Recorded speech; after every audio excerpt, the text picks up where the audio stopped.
વડોદરાના શિનોર તાલુકામાં 15મી ઓગસ્ટના રોજ સ્વાતંત્ર્ય પર્વની ભવ્ય અને ઉત્સાહભેર ઉજવણી કરવામાં આવી હતી.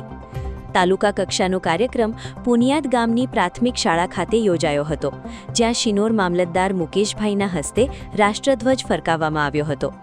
કાર્યક્રમમાં શિનોર પોલીસ સ્ટેશનના પીઆઈ આર વસાવા, પોલીસ જવાનો, તાલુકા હેલ્થ ઓફિસર, ભાજપ તાલુકા પ્રમુખ, શિક્ષકો, વિદ્યાર્થીઓ તથા ગ્રામજનો ઉપસ્થિત રહ્યા હતા.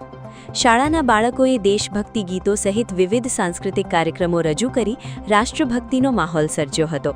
પ્રથમ નંબરે પાસ થયેલા તેજસ્વી વિદ્યાર્થીઓને દાતાશ્રીઓ દ્વારા આપવામાં આવેલા પુરસ્કારો મહાનુભાવોને હસ્તે એનાયત કરવામાં આવ્યા હતા.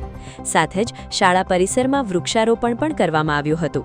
આ ઉપરાંત સાધલીની પ્રાથમિક શાળા, શ્રવણ સંસ્કાર વિદ્યાલય, મનન વિદ્યાલય તથા છાણભોઈ પ્રાથમિક શાળામાં પણ રાષ્ટ્રધ્વજ ફરકાવી સ્વાતંત્ર્ય પર્વની ઉજવણી કરવામાં આવી હતી. વિવિધ શાળાઓમાં વિદ્યાર્થીઓના દેશભક્તિ આધારિત સાંસ્કૃતિક કાર્યક્રમોથી સમગ્ર પંથક દેશભક્તિના રંગે રંગાઈ ગયો હતો.